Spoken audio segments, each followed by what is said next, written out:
ഇവളാണെങ്കിൽ എണീറ്റ് നോക്കുമ്പോഴത്തേക്കും എന്തോ ഒരു സൗണ്ട് കേൾക്കുന്നുണ്ടായിരുന്നു. ആ സൗണ്ട് കേൾക്കുന്നതിൻ്റെ അടുത്തോട്ട് അവൻ പോകുമ്പോഴത്തേക്കും ബാത്റൂം ഓപ്പൺ ചെയ്ത് നോക്കുന്നുണ്ട് അവൾ. അപ്പോൾ ഈ ബാത്റൂമിൻ്റെ അകത്താണെങ്കിൽ ഇവനാണെങ്കിൽ പെയിൻ സഹിക്കാൻ വയ്യാതെ അവിടെ കിടന്ന് പിടയുന്നതാണ് അവൾ കാണുന്നത്. അവളിങ്ങനെ ഡോർ ഓപ്പൺ ചെയ്തിട്ട് അവനിങ്ങനെ നോക്കുമ്പോഴത്തേക്കും അവൻ പറയും, അകത്തോട്ട് കയറി വരരുത്, എന്നെ ഈ കണ്ടീഷനിൽ നീ കാണാൻ ഞാൻ ആഗ്രഹിക്കുന്നില്ല, അകത്തോട്ട് കയറി വരരുത് എന്നൊക്കെ പറയുന്നുണ്ട്. പക്ഷേ അവൾ പറയുന്നുണ്ട് ഞാൻ വരും എന്നൊക്കെ പറഞ്ഞിട്ട് അവൾ അവൻ്റെ അടുത്തോട്ട് പോവാണ്. അങ്ങനെയാണെങ്കിൽ നീ ലൈറ്റ് ഓൺ ചെയ്യല്ലേ എന്ന് പറയുന്നുണ്ട്. അവൾ ലൈറ്റ് അണയ്ക്കാതെ തന്നെ ആ ഫ്ലോറിൽ വന്ന് അവൻ്റെ കൂടെ തന്നെ വന്ന് കിടത്തിയിട്ട് അവനെ സമാധാനിപ്പിക്കാൻ വേണ്ടി അവൾ ശ്രമിക്കുകയാണ്.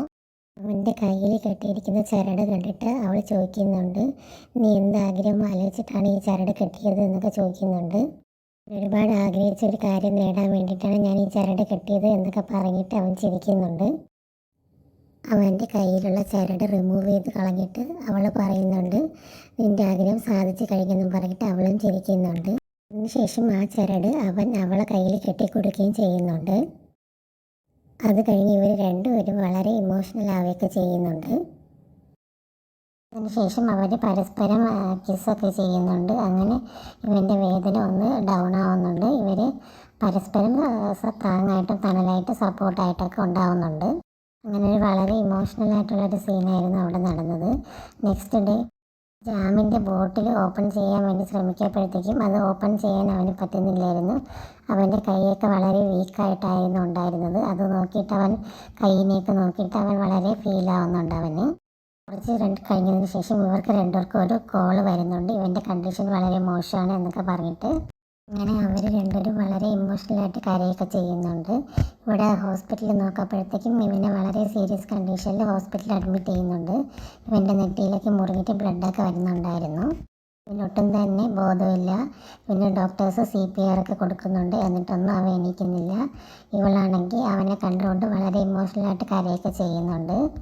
എങ്ങനെയെങ്കിലും അവൻ്റെ ജീവൻ രക്ഷിക്കാൻ വേണ്ടിയിട്ട് അവൾ കരഞ്ഞ് പ്രാർത്ഥിക്കുകയൊക്കെ ചെയ്യുന്നുണ്ട്. അവൾ വളരെ ഇമോഷണലായിട്ട് കരയൊക്കെ ചെയ്യുന്നുണ്ട്. അവർ രണ്ടുപേരും ഹാപ്പി ആയിട്ട് ജീവിച്ച മൂമെൻറ്റ്സൊക്കെ അവളിങ്ങനെ ഓർത്ത് കരയുന്നുണ്ട്.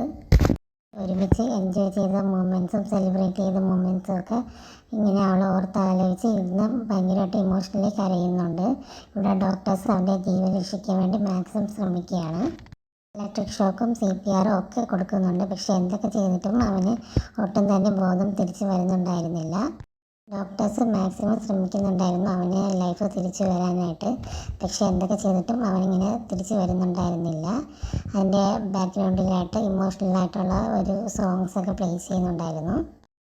ഇവർ ഒന്നിച്ചിട്ടുള്ള ഹാപ്പി ആയിട്ടുള്ള മൂമെൻറ്റ്സൊക്കെ ഇങ്ങനെ അവൾ ആലോചിക്കുന്നതായിട്ട് കാണിക്കുന്നുണ്ടായിരുന്നു. അതിൻ്റെ കൂടെ തന്നെ ഡോക്ടേഴ്സ് വീണ്ടും അവന് CPRും ഓക്സിജനും ഒക്കെ കൊടുക്കുന്നുണ്ട്. പക്ഷേ അവന് ഒട്ടും തന്നെ റെസ്പോൺസ് ഒന്നും ഇല്ലായിരുന്നു. പിന്നെ വളരെ സീരിയസ് ആയിട്ടൊരു ഹെൽത്ത് ഇഷ്യൂസ് ഉണ്ട്. അത് കാരണമാണ് ഇങ്ങനെയൊക്കെ സംഭവിക്കുന്നതും. Thank you.